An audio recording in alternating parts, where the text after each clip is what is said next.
درخت اور آرگینک کھیتی کی جانب سے میں ہوں میاں عرفان خالد، ڈسٹرکٹ راجن پور سے۔ یہ ہمارا کینولا کا فیلڈ ہے جسے ریز بیڈ کے اوپر پکنک کے اصولوں کے مطابق کاشت کیا گیا ہے۔ تو اس کے اندر خاص بات یہ ہے کہ یہ جو فصل ہے یہ ہم نے اپنا 13 اکتوبر کو کاشت کی تھی، اور 13 نومبر سے لے کر اس کو 25 نومبر تک ہم نے اس کے اوپر ایکسپیریمنٹ کیا، ہم نے اس کے اوپر پروننگ کرتے رہے اس کی، اور اس کو پھولوں کے اوپر نہیں آنے دیا۔ اور اس کا فائدہ یہ ہوا کہ بھئی ابھی آج 1 دسمبر ہے، اور آپ یہ دیکھ رہے ہیں کہ یہ کراپ اب پھولوں پر آ رہی ہے، اور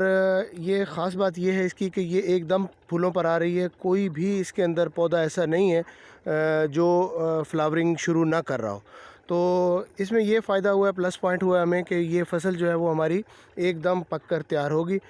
جبکہ لاسٹ ایئر کے جو ہمارے ایکسپیرینسز ہیں وہ یہ رہے ہیں کہ ہماری جو کراپ ہوتی ہے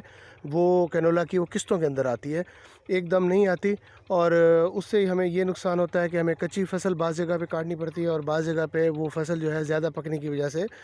کیرا کر جاتی ہے، یعنی کہ اپنی پھلی جو ہے تو وہ کھول دیتی ہے اور بیج ہمارا وہاں گر جاتا ہے۔ تو اس طرح سے ہماری جو ییلڈ ہے وہ بہت زیادہ متاثر ہوتی تھی،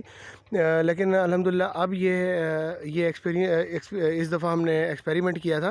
کہ ہم نے ڈاکٹر صاحب کے میتھڈ کے مطابق اس کو پروننگ کرنا شروع کر دیا، تو ہم نے اس کو فلاورنگ پہ آنے نہیں دیا، اور اب یہ الحمدللہ ایک دم فلاورنگ پہ آئی ہے، اور 3-4 دن کے اندر اندر یہ جو پھول آپ کو نظر آ رہے ہیں یہ 3-4 دن کے اندر اندر اس نے نکالے ہیں، اور امید کافی ہے کہ ود ان اے ویک یہ 100% جو ہے نا یہ فلاورنگ پر آ جائے گی، اور امید ہے انشاءاللہ کہ یہ پک کر بھی ایک دم تیار ہوگی۔ اور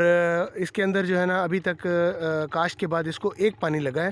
اور یہ ابھی آپ دیکھ رہے ہیں اندر پوزیشن، یہ پانی ہمارے تیسرا دن ہے پانی لگا ہے،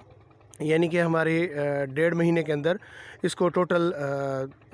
کاشت کے بعد ایک پانی اور لگا ہے۔ تو انشاءاللہ مزید اپڈیٹ ہم آپ کو دیتے رہیں گے۔ اس کے علاوہ جو سینئرز دیکھ رہے ہیں ان سے گزارش ہے اگر کوئی اس حوالے سے رہنمائی کریں ہماری مزید بہتری کے حوالے سے تو ہمیں بہت خوشی ہوگی۔ بہت شکریہ، میاں عرفان، ڈسٹرکٹ راجن پور سے۔